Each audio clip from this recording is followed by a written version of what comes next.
दोस्तों कैसे हैं आप सभी लोग। स्वागत है आप लोगों का परफेक्ट वर्ल्ड के एक और नए नोवल एक्सप्लेनेशन वीडियो में। तो दोस्तों हम लोगों के 25 सब्सक्राइबर्स कंप्लीट हो चुके हैं और हो सके तो इसी खुशी में मैं इस वीडियो को थोड़ा सा लंबा कर सकता हूं, ठीक है।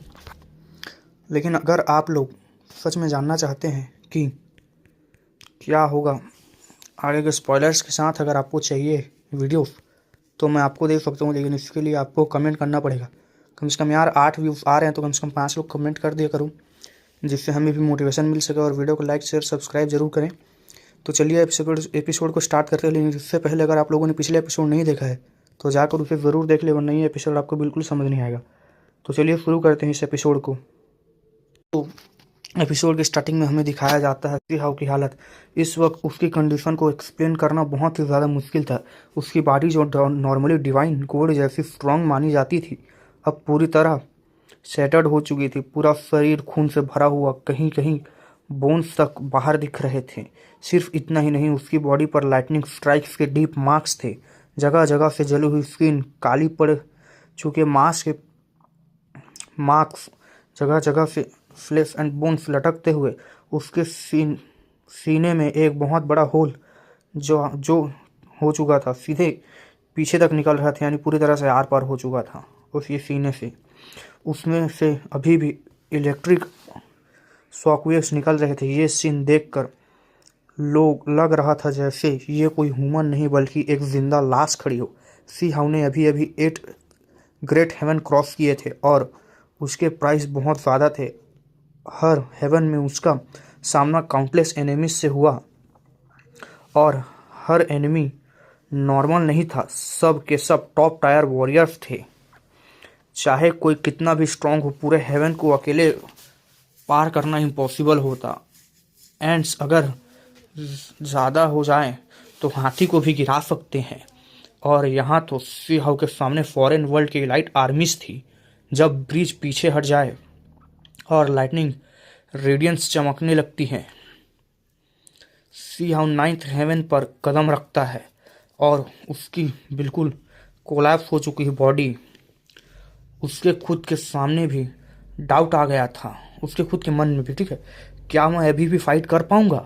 दूर आसमान में मैजिकल आर्टिफैक्ट्स एक के बाद एक टकरा रहे थे, जैसे स्टार्स कोलाइड होने के एक्सप्लोजन्स हो रहे हों। तब एक भयानक रोर गूंजी, ये दुनिया आज ही डिस्ट्रॉय होगी। उस रोर की वाइब्रेशन से सोल तक कांप जाए। और फिर सी हाउ ने देखा आसमान में एक बहुत बड़ा काला हाथ निकला है जो पूरे स्काई डोम को कवर कर रही थी।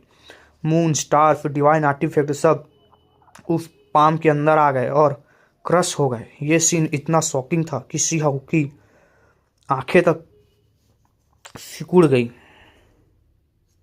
हेवनली रेवोल्यूशन के बाहर खड़े सभी यंग कल्टिवेटर्स ठंडी सांस ले रहे थे। ये नॉर्मल ट्रेवोल्यूशन नहीं थी, ये क्लियरली अनडाइंग लेवल पावर थी। लोग बोलने लगे, ऐसी ट्रेवोल्यूशन कोई क्रॉस कैसे कर सकता है? कुछ एल्डर्स तक बोले, अगर ये पावर सामने आ गई तो बिना कंप्लीट कॉप्स के ही मौत होगी। 10 क्राउन किंग भी खुद से बोलता है, हेवनली रेवोल्यूशन को कल्टीवेशन का लेवल के हिसाब से होना चाहिए। ये तो लिमिट क्रॉस कर रही है, क्योंकि रेवोल्यूशन सिर्फ डिस्ट्रक्शन नहीं होती, वो एक ट्रायल, होप, रिबर्थ होती है। अगर कोई सरवाइव कर ले तो वो कम्प्लीटली ट्रांसफॉर्म हो जाता है। इसी बीच 9 हेवंस के बैटलफील्ड में फाइट और ज़्यादा टेरिफाइंग हो जाती है। स्टार्स फट जा रहे थे, सिल्वर स्पेयर्स पिन होकर मार रहे थे एक दूसरे को। सी हाउ ये सब देख रहा था और खुद से सोच रहा था, क्या क्या ये सच में डेथ पाथ है? लेकिन तब जब उसके पास कोई उम्मीद नहीं थी, एक एनिमी आया। सी हाउ ने एक रिस्की डिसीजन लिया। वो वहीं बैठ गया और अपनी इंजरी हील करने लगा। लाइटनिंग रेवोल्यूशन की एनर्जी उसके बॉडी में एब्जॉर्ब होने लगती है और शॉकिंगली ये लाइटनिंग डिस्ट्रक्टिव नहीं बल्कि लाइफ दे रही थी। डिस्ट्रक्शन नहीं था, लाइफ था उसके अंदर, ठीक है। उसकी बॉडी धीरे धीरे रिबिल्ड होने लगी, ब्रोकन बोन्स रिकनेक्ट होने लगे, फ्लेश रिकवर होने लगी और सी हाउ रिबॉर्न हो रहा था। लेकिन जैसे ही उसने आंखें खोली, बैंक एक वाइट गोल्ड डिवाइन स्वॉर्ड उसके सर के पास से गुजरी। अगर वो थोड़ा भी लेट होता तो इंस्टेंट डेथ होती। एनिमीज आ चुके थे। सी हाउ को समझ आ गया, अपॉर्चुनिटी मिली है, लेकिन अब या तो मैं जिंदा रहूंगा या फिर यहीं ख़त्म हो जाऊंगा। फॉरेन क्रिएचर्स चिल्लाए, ह्यूमन रेस कितनी अनोइंग है, जब वीक होती है तो बेकार और जब स्ट्रांग होती है तो डेंजरस। सी हाउ धीरे से रोल करता है, मरो। और फिर एक ब्लडी मैसेकर शुरू हो गया। उसका लॉन्ग ब्लेड जहां से गुजरता वहां फर कटते जाते, लाइटनिंग ब्लास्ट होती जाती और मरने वाले एनिमीज इलेक्ट्रिक लाइट में एक्सप्लोड हो रहे थे। तब अचानक आसमान में एक अनडाइंग लाइट स्ट्राइक निकलती है, एक्सट्रीमली टेरिफाइंग। बाहर खड़े लोग बोले, शायद यही कंप्लीट स्लॉटर नहीं होगा, लेकिन असली डेंजर अभी बाकी था। बैटलफील्ड क्लियर होता है और कुछ सिल्वर रॉब्ड किंग्स आगे बढ़ते हैं। उनकी प्रेजेंस ही अलग लेवल की थी। नाइन हेवन के वॉरियर्स चिल्लाते हैं, सी हाउ तुम्हें जिंदा रहना होगा, फ्यूचर के लिए तुम्हें बचना होगा। एक एक करके वो लोग सी हाउ को प्रोटेक्ट करते हुए खुद मर जाते हैं। ये देखकर सी हाउ का खून उबल पड़ता है। वो चिल्लाता है, सभी नरक में जाओ। उसकी पीठ से कुम पेंगुइन्स निकल आते हैं। यिन यांग एनर्जी निकलती है और वो मुटुओ किंग के सर काट देता है। एक एक करके सब फॉरेन किंग्स रेस स्लेयर हो जाते हैं। सी हाउ खून में डूबा हुआ था, बैटलफील्ड के बीच खड़ा। तब अचानक गोल्डन पाथ अपीयर होता है। हर डायरेक्शन से डिफरेंट क्लैन्स के यंग बट टेरिफाइंग फिगर्स आते हैं। कायोटिक ऑरा है, इमॉर्टल एनर्जी, हेवनली रूल्स सब समझ जाते हैं। ये नॉर्मल किंग्स नहीं हैं, ये एम्परर क्लैन के हाईएस्ट हब्स हैं। और यहीं से रियल नाइटमेयर शुरू होने वाला था, सी हाउ की असली लाइटनिंग रेवोल्यूशन। तो दोस्तों यहाँ पर ना एक बहुत ही इंपॉर्टेंट कंफ्यूजन क्लियर करना चाहता हूँ मैं। एम्परर क्लैन का मतलब यहाँ ह्यूमन वर्ल्ड के एम्परर नहीं, या नाइन हेवन टेन अर्थ के लॉन्ग लाइफ फैमिलीज नहीं। नाइन हेवन टेन अर्थ में भी सुप्रीम बींग्स फैमिलीज होती हैं जो इमोर्टलिटी के करीब पहुँचने की कोशिश करती हैं। उनके एंसेस्टर बहुत स्ट्रांग थे, इसलिए उन्हें लॉन्ग लाइफ फैमिलीज कहा जाता है। इसी वजह से नाइन हेवंस में एम्परर ऑलमोस्ट यूज ही नहीं होता। ठीक है, ये शब्द ज़्यादातर 10 अर्थ के मॉर्टल एम्परर्स के लिए होता है, लेकिन फॉरेन एम्परर क्लैंस बिल्कुल अलग चीज़ है। फॉरेन वर्ल्ड के एम्परर क्लैंस अनडाइंग के टाइटल पर इस्टेब्लिश हुए हैं, यानी उनको सूट किया जाता है। ठीक है, जैसे एंडलेन और फूतुओ।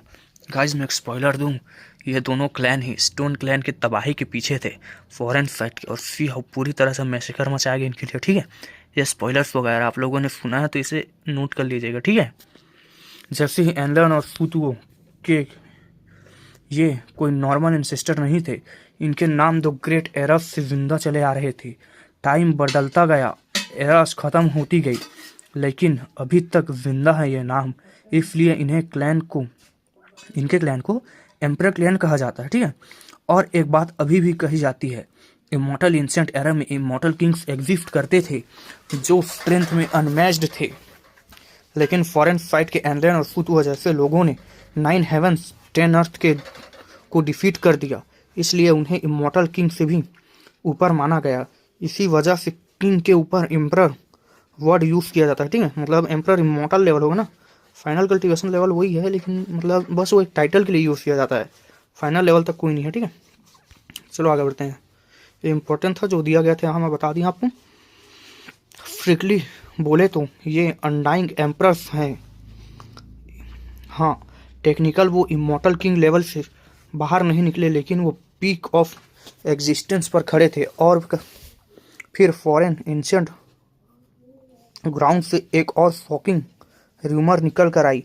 उन र्यूम्स में ऐसे क्लूज मिले जो एलेन और फूतुओ जैसे लोग भी समझ नहीं पाए।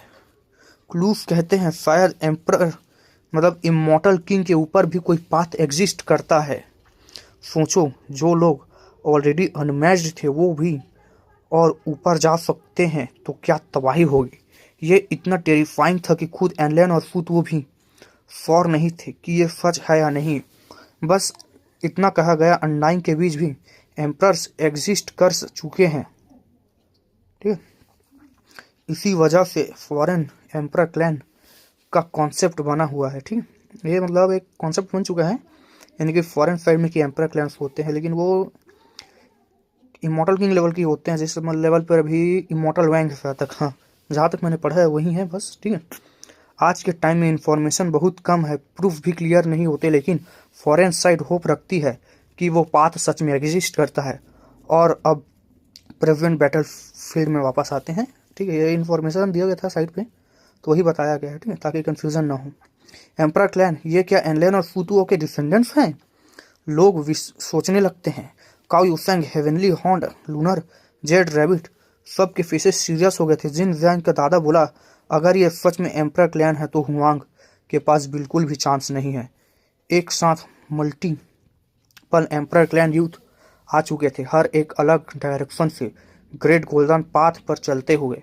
ये तो मैसेकर होगा, वांग जी के दादा धीरे से कहते हैं। सी हाउ घिरा हुआ था, चारों तरफ एम्परर क्लैन के लोग मौजूद थे। सी हाउ ने उन्हें देख कर और शांत लहजे में कहा, आखिरकार तुम लोग आ ही गए। और फिर बूम बूम बूम, एक मेल एम्परर क्लैन यूथ ने सिर्फ एक पंच में हेवेंस को तोड़ दिया। वॉइड फट गई, लाइट सब कुछ इरेज कर गया। सी हाउ ने भी पंच मारा, लाइटनिंग इरप्ट हुई, दोनों अटैक्स कोलाइड हुए।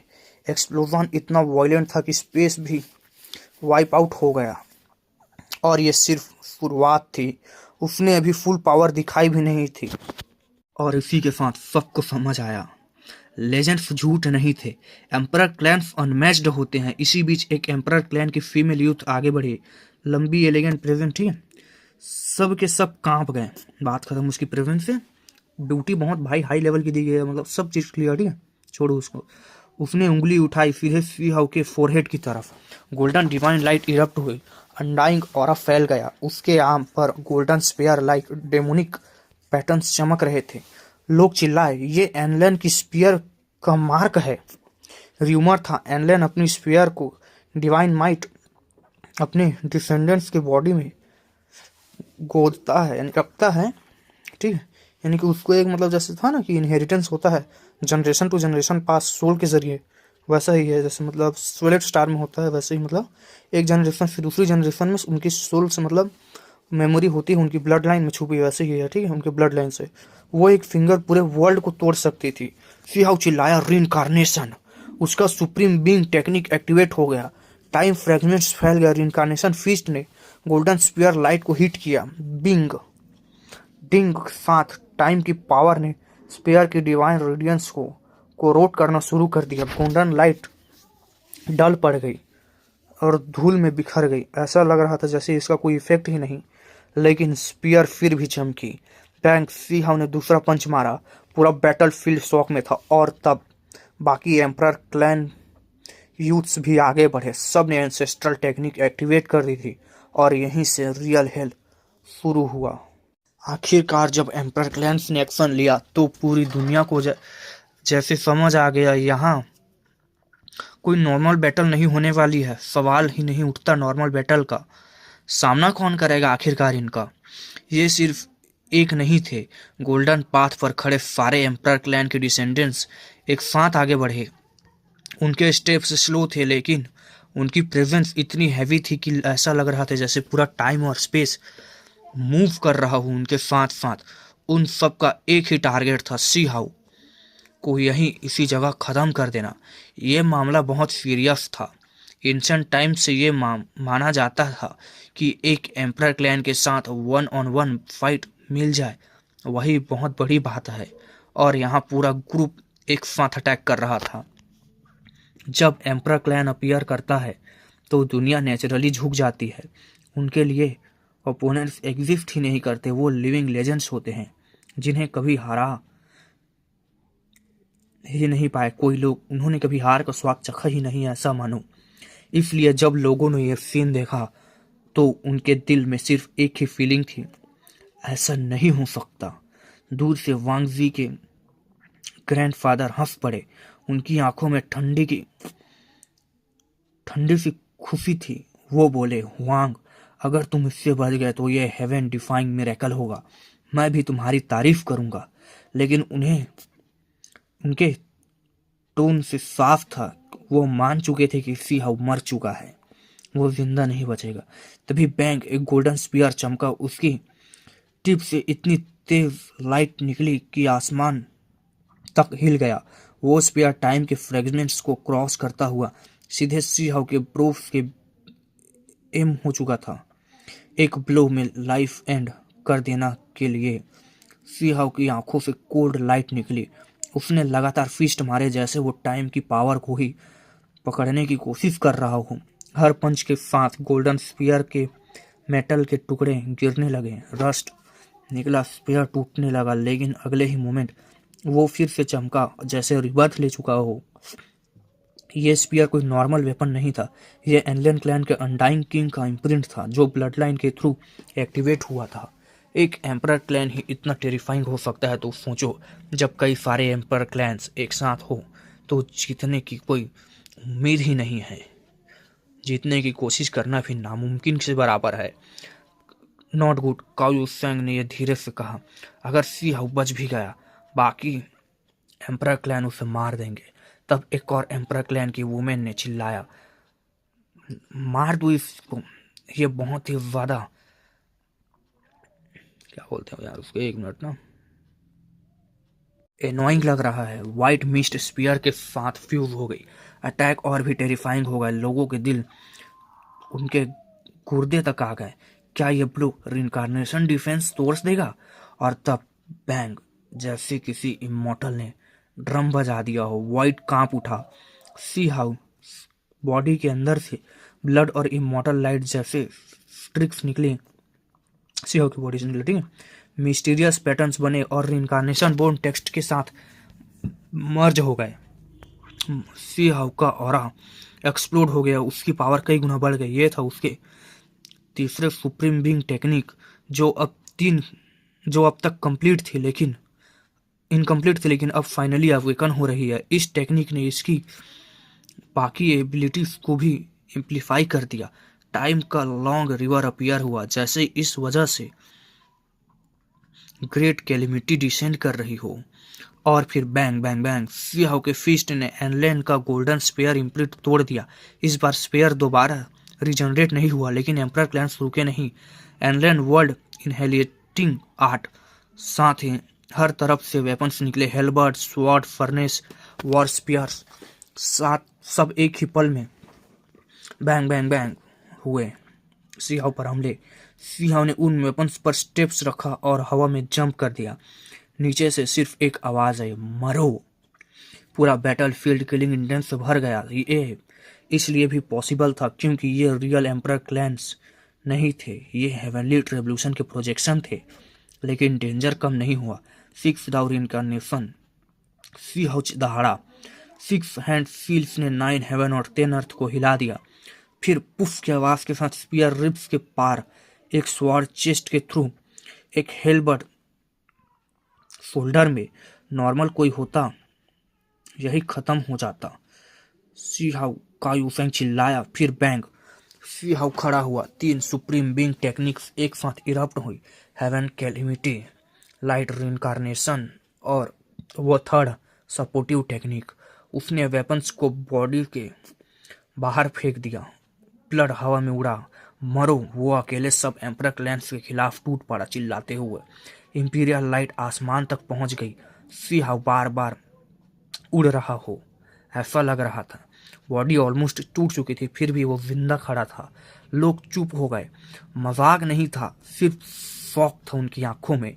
ये एम्परर क्लैन की एंसेस्ट्रल टेक्निक्स थी। और फिर भी सी हाउ अभी तक गिरा नहीं। I will fight for the death, I will fight for my life. एक एम्परर यूथ आगे बढ़ा। सी हाउ के प्रो से लाइटनिंग पूल निकला। ये लाइटनिंग एम्परर टेक्निक का हाईएस्ट मिस्ट्री था। रेवोल्यूशन लाइटनिंग सब पर गिर पड़ी, लेकिन एनिमीज बहुत ज्यादा थे। सी हाउ फिर भी गिरा, फिर से गिरा, ऑलमोस्ट बॉडी डिस्ट्रॉय। अब क्या बचा है? जिन जंग के दादा हंसने लगे। वाह, लूनर जेड रैबिट रो पड़ी। जीत नहीं, सिर्फ सरवाइव कर लो। सबको लग रहा था ये एंड है। और तब सी हाउ गरजा, मैं सबसे ताकतवर हूँ, I am the strongest one. उसकी body half golden half pitch black हो गई। ब्लड में नहाया हुआ हेड ऊपर एक मिस्टीरियस फ्लक्चुएशन उसके अंदर से उठने लगी। और यहीं से कहानी एक नए लेवल पर एंटर कर गई। और जब एम्परर रेस के यूथ एक के बाद एक अपनी अनमैच्ड एंसेस्ट्रल टेक्निक छोड़ने लगे तो साफ दिख रहा था मौत बिल्कुल सामने खड़ी है। और इसी पल सी हाउ का असली पोटेंशियल अनलॉक हुआ।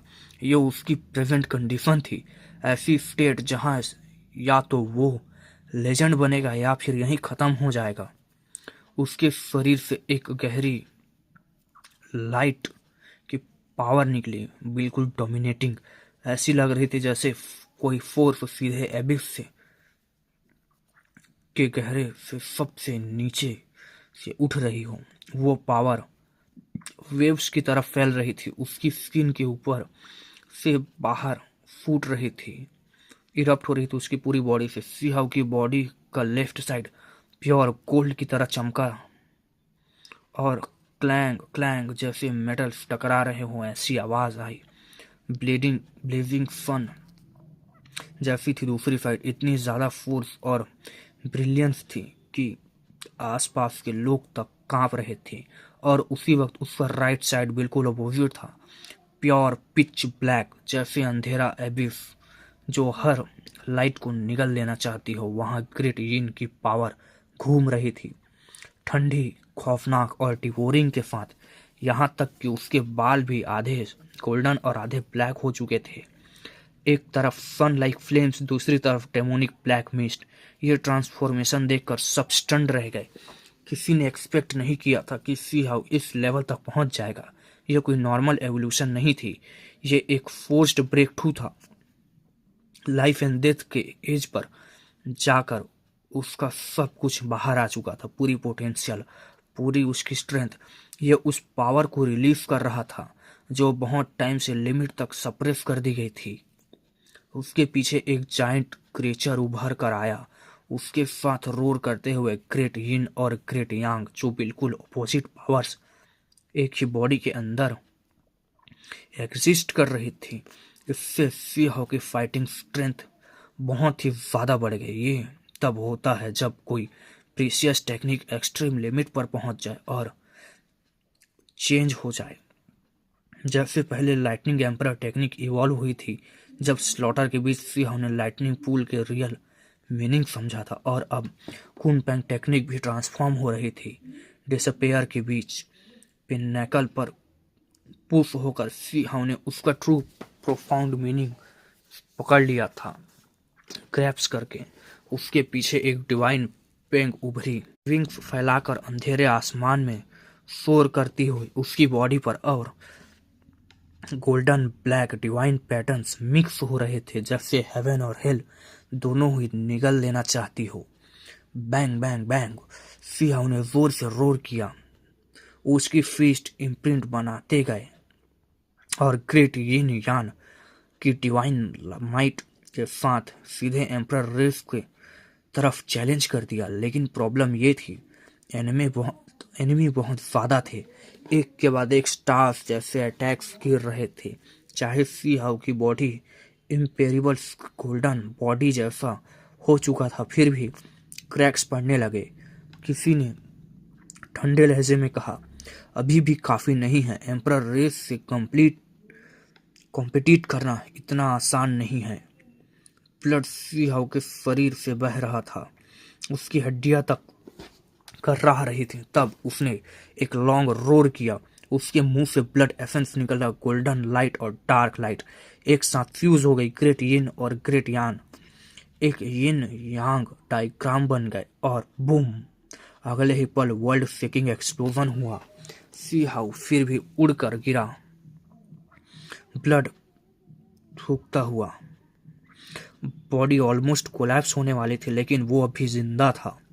इस बार कोई हंस नहीं रहा था, सब सीरियस हो गए थे, उसे सीरियसली देख रहे थे।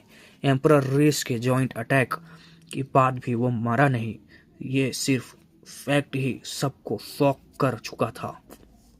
लेकिन सच ये भी था, वो अकेला था। और फिर एक सॉफ्ट ग्लो उसके बॉडी से निकली, ग्रीन सॉफ्ट ग्लो। उसके पीछे एक चीज अपीयर हुई। भाई वीडियो को पॉज करो और बताओ क्या अपीयर हुआ। आई होप आप लोगों ने गेस कर लिया होगा, तो बताइए, देखते हैं क्या हुआ। चलिए स्टार्ट करते हैं और बताइए, ठीक है, जल्दी से कमेंट करके क्या निकला उसके पीछे से। एक विलो ट्री अपीयर हुआ वॉइड में, जड़ जमा कर ग्रीन जेड जैसे ब्रांचेस नीचे झुक गए। किल, सी हाउ ने चिल्लाया। विलो ब्रांचेस गोल्डन हो गई और हजारों ब्रांचेस एक साथ आगे बढ़ी। ये विलो ट्री और भी ज्यादा पावरफुल होता जा रहा था, जैसे एम्परर रेसिस का प्रेशर उसे और अवेकन कर रहा हो। Primer primordial essence energy explode हुई, यूनिवर्स कांप रहा था। सी हाउ फिर से चार्ज होता है, लेकिन फिर भी वो उड़कर गिरा। बॉडी लगभग टूट चुकी थी, फिर भी एक और एक्सचेंज सरवाइव हो गया था। वो ये तो किस्मत से नहीं, ये उसके ट्रू स्ट्रेंथ से हुआ था। तब एक एम्परर यूथ बोला, विलो डाइटी, तुमने उसका इनहेरिटेंस लिया है। फॉरेन साइड में विलो डाइटी का नाम खुद एक लेजेंड था। सी हाउ ने सीधे कहा, ये अभी भी मेरी अपनी राह नहीं है, बस मैं दूसरों के मेथड्स यूज कर रहा हूँ। और फिर उसने खुद से पूछा, मेरे पास अब बचा क्या है। वो खड़ा हुआ, पूरा शरीर खून से डूबा हुआ, जैसे एक सेटर्ड कोलैप्स हो चुका इंसान हो। सबको लगा यह फाइनल स्टैंड है, लेकिन सी हाउ की आंखों में फिर से फ्लेम्स चमक उठी। मेरी अपनी राह शायद अभी परफेक्ट नहीं है, लेकिन मुझे ट्राई करना ही होगा। उसके अंदर सिंगल हेवनली पैसेज चमक उठी, एक डिवाइन रिंग जैसा। सब शॉक हो गए और फिर वो हेवनली पैसेज उसके एब्डोमेन में सिंक हो गए, एक एक्सट्रीम पॉइंट बनाते हुए। ये एक ऑल और नथिंग एक्सप्लोजन था। एक छोटी सी गलती और बॉडी फुल दोनों कोलैप्स खत्म पूरी तरह से। सी हाउ दहाड़ा, Kunpeng technique, lightning emperor technique, willow deity technique, तीनों को उसने एक साथ फ्यूज कर दिया। Yin yang diagram, lightning pool, willow chaos, सब एक ही जगह कंप्रेस होने लगे। साथ में इमोर्टल एंशिएंट स्क्रिप्चर एक्टिवेट हुई। इमोर्टल एनर्जी ने उसके एब्डोमेन को प्रोटेक्ट किया। Present world method, ancient method, immortal method, सब कुछ मर्ज हो रहा था। सी हाउ ने आसमान की तरफ देखकर रोर किया, ओपन, मेरी अपनी पाथ, मेरी अपनी टेक्निक। और फिर बोला, उसके पहला स्टेप में इसे सी ऑफ रिइंकार्नेशन बुलाऊंगा मैं। अब ये सीन यहाँ तक आ चुका था कि सी हाउ अपनी लाइफ का सबसे बड़ा गैम्बल करने वाला था। उसके एब्डोमेन के सेंटर में एक एक्सट्रीम पॉइंट था, जहां उसने अपने सिंगल हेवनली पैसेज को कंप्रेस किया था, और अब वो इसी पॉइंट के डेटोनेट करने जा रहा था, यानी उसे ब्लास्ट करने, मतलब सीधे सीधे हेवन और अर्थ को यहीं से फाड़ देना और अपनी बॉडी के अंदर छुपे हुए गेट्स की पावर रिलीज करना। ताकत यहीं से अपनी खुद की राह शुरू हुई। आसपास के सीन और भी खौफनाक होते गए। ग्रेट गोल्डन पाथ पर एक के बाद एक एम्परर रेस के एक्सपर्ट्स खड़े थे। कोई वेपन्स उठाए, कोई एंशिएंट इम्प्रिंट बना रहा था। सबकी नजर सिर्फ सी हाउ को मारने पर थी। तब सी हाउ ने एक ही शब्द बोला, ओपन। उसकी आवाज पूरे बैटलफील्ड में गूंज गई। उसने फाइनल डिसीजन ले लिया था, चाहे जान चली जाए पर वो अपनी खुद की पाथ जरूर बनाएगा। प्लान ये था, एब्डोमेन के उस स्पेशल एरिया में जहां सबसे ज्यादा गेट्स होते थे, वही एक्सप्लोजन करके सब गेट्स एक साथ खोल देना। लेकिन इतना बड़ा रिस्क इमेजिनेबल नहीं था। जरा सी गलती और बॉडी के टुकड़े, bones craft, body all soul दोनों वाइप आउट। ये नॉर्मल ब्रेक थ्रू नहीं था, ये लाइफ और डेथ गैम्बलिंग थी। ऐसा लग रहा था जैसे आसमान भी गिर गया हो। सी हाउ के एब्डोमेन के पास एक मिनी सन जैसा डिवाइन लाइट फूट पड़ा। इतनी तेज लाइटनिंग के आंखें खुली रखना भी मुश्किल था, और सिर्फ लाइट ही नहीं, एक अनइमेजिनेबल एनर्जी वेव निकली जो स्पेस और टाइम दोनों को हिला रही थी। ये देखकर सब शॉक में आ गए। कोई भी इतना डायरेक्ट और वायलेंट तरीके से ब्रेक थ्रू नहीं करता। सब लोग स्टेप बाय स्टेप जाते हैं, लेकिन सी हाउ अपनी पूरी लाइफ दांव पर लगा रहा था। इसी बीच एम्परर रेस ने अटैक कर दिया। पिच ब्लैक आयरन स्पीयर आसमान को चीर कर नीचे आया। एंसेस्ट्रल टेक्निक एक साथ चली। उनका गोल एक ही था, उस लाइट के गोले को तोड़ देना जो बॉयल सेव ने बनाई थी, ठीक है, उसे तोड़ना और सी हाउ की वहीं मार देना। गोल्डन पाथ पर खड़े सब एम्परर रेस एक्सपर्ट्स सीरियस हो गए। उन्होंने महसूस कर लिया था अगर सी हाउ ने यह स्टेप ले लिया तो बात हाथ से निकल जाएगी। होंग की आवाज के साथ आसमान फटने की अर्थ कांप उठी। आसमान फटने लगा, अर्थ कांप उठी, ठीक है, और हेवन क्राई सुनने को मिला। लाल रेड डीप बारिश गिरने लगी, क्योंकि वो अपनी नहीं, पानी नहीं था, वो ब्लड था। आसमान में टाउन डेमंस एंशिएंट बींग्स के कॉप्सेस दिखने लगे। यहाँ तक कि कुछ बॉडीज ट्रू इमॉर्टल जैसी लग रही थी। ये सीन इतना टेरिफाइंग था कि लोगों के सर तक कांप गए। किसी ने कहा यह सिर्फ इल्यूजन नहीं है, कुछ एंशिएंट कॉप्सेस सच में अपनी ग्रेव से खींच कर लाए गए हैं। ये था पास्ट और प्रेजेंट का कोलिजन। एंशिएंट एरा भी हिल गया था। इसका मतलब यह था सी हाउ जो कर रहा था वो हिस्ट्री को जगा रहा था। इसके बीच उसके एब्डोमेन को एक्सट्रीम पॉइंट एक्सप्लोड हो चुका था। सिंगल हेवनली पैसेज फैल गया। इमॉर्टल गेट्स एक एक करके खुलने लगे। डिवाइन फोर्स एक समंदर की तरह उसकी बॉडी से निकली और स्काई अर्थ दोनों ढक गए। एम्परर रेस ने अटैक्स इस पावर से सीधे टकरा गए। एम्परर क्लैंस के अटैक्स, ठीक है, रेस के। ये एक ब्रूटल कोलिजन था, लेकिन सी हाउ की कंडीशन बहुत खराब हो चुकी थी। मांस लगभग फट चुका था, बोन्स टूट चुके थे, ब्लड बह रहा था। ऐसा लग रहा था जैसे वो बस एक सेकेंड दूर हो कंप्लीट इनहेलेशन से। उसने पहले ही Kunpeng plus lightning emperor plus willow deity तीनों टेक्निक से ये यिन यांग डिवाइन डायग्राम बना रखा था ताकि बॉडी को संभाल सके।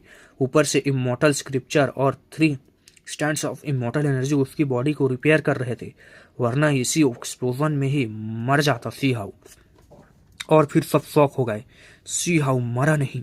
एम्परर रेस यूथ का फेस बदल गया और तब सी हाउ मुस्कुरा दिया। खून से, मतलब मुंह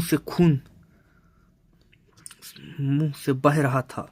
फिर बॉडी सैटर्ड हो गई, हड्डियां दिख रही थी, पर उसकी स्माइल सच में स्माइल थी, खुशी की। उसने कहा थैंक यू, तुम सब ने मेरी मदद कर दी। ये सुनकर सब कहते रह गए क्या? सी हाउ समझा रहा था जब एम्परर रेस के वेपन्स और एंसेस्ट्रल टेक्निक उस लाइट के बैरियर को तोड़कर अंदर आए तो उन्होंने गेट्स के पावर के साथ बैरियर को तोड़कर उस लाइट ने उन्होंने गेट्स के साथ पावर के साथ डायरेक्ट कोलिजन कर दिया। गेट्स के पावर के साथ, ठीक है, डायरेक्ट कोलिजन कर दिया। इससे हुआ ये कि अंदर और बाहर दोनों तरफ से एक्सप्लोजन हुआ और इसी से सबसे खतरनाक फेस क्रॉस हो गया। अब गेट्स खुल चुके थे, लेकिन अचानक एक और प्रॉब्लम आ गई। उसकी एब्डोमेन से डेथ एनर्जी निकलने लगी, काले धुंध जैसे। सब डर गए, क्या ये सेल्फ डिस्ट्रक्शन है? फिर समझ आया, कुछ गेट्स से लाइफ एनर्जी और कुछ से डेथ एनर्जी निकल रही है, क्योंकि बॉडी भी एक वर्ल्ड है जहां लाइफ है वहां डेथ भी होती ही है। और इसी से बना सी ऑफ रीइंकार्नेशन। लाइफ और डेथ का बैलेंस, यिन और यांग की हार्मोनी, डिवाइन डिस्क बना। जैसे लाइक स्ट्रक्चर, लाइफ सर्कुलेट करती है, डेथ रिसाइकल होती है। यह कोई नॉर्मल चीज नहीं थी, ये था बॉडी के अंदर का एक नया वर्ल्ड। लोग कांप गए, कोई भी ऐसा नहीं कर सकता था। 10 हेवनली पैसेज को एक में मर्ज कर देना सिर्फ सी हाउ और उसके ऊपर सी ऑफ रिइंकार्नेशन बनाना, ये सीधी हेवन डिफाइंग काम था। तब आसमान से साइंस गिरने लगे, auspicious immortal light, divine sounds, ancient corpse वापस शांत हो गए। ड्रैगन, फिनिक्स, दाओ, लोटस सब अपीयर हुए, जैसे हेवन खुद कह रहा हो, हाँ इसने अपनी राह बना ली है। सब एम्परर रेसेस रुकने वाले नहीं थे, लेकिन किल सब एक साथ चिल्लाए और सी हाउ ने ठंडे लहजे में कहा, मैं भी देखना चाहता हूँ अब कि बैटल कैसी होगी। अब वो पहले वाला सी हाउ नहीं रहा, उसने अपनी दाऊ फाउंडेशन दोबारा बनाई थी। सी ऑफ रिइंकार्नेशन के साथ सब गेट्स ओपन, पावर अनइमेजिनेबल, और तब लाइटनिंग के बीच से कुछ गिरने लगा। इमॉर्टल एनर्जी के साथ इम्पेरिबल इमॉर्टल लाइट चमक उठी। तो गाइस इस वीडियो को यहीं तक रखते हैं यार। देखो वो वाला वीडियो ना, सुबह का वीडियो थोड़ा सा लेट हो गया था, मतलब इसको बनाने में, ठीक है, ऑफिस जल्दी जाना था तो वो वीडियो थोड़ा सा मतलब छोटा बन गया था, तो इस वजह से मैंने इसे 35 मिनट प्लस बना दिया। देखो गाइस हम लोगों का डेली मतलब यही रहेगा टारगेट कि 30 मिनट प्लस एपिसोड लेकर आया करें। जैसे मतलब कोई एक वीडियो ना 30 मिनट से मतलब कुछ मिनट कम बन जाती है, तो हम इसमें एडजस्ट करके उसको बढ़ा दिया करेंगे टाइमिंग को, ठीक है। तो मिलते हैं एक नए एपिसोड के साथ, और टारगेट हो सके तो पूरा कर ले। और मैं शॉर्ट्स अभी अपलोड कर दूंगा, तो जाकर उन्हें भी लाइक शेयर कर दो, ठीक है, जिससे हमारे चैनल भी और ज़्यादा व्यूज आए। तो मिलते हैं एक नए एपिसोड के साथ, तब तक के लिए बाय बाय।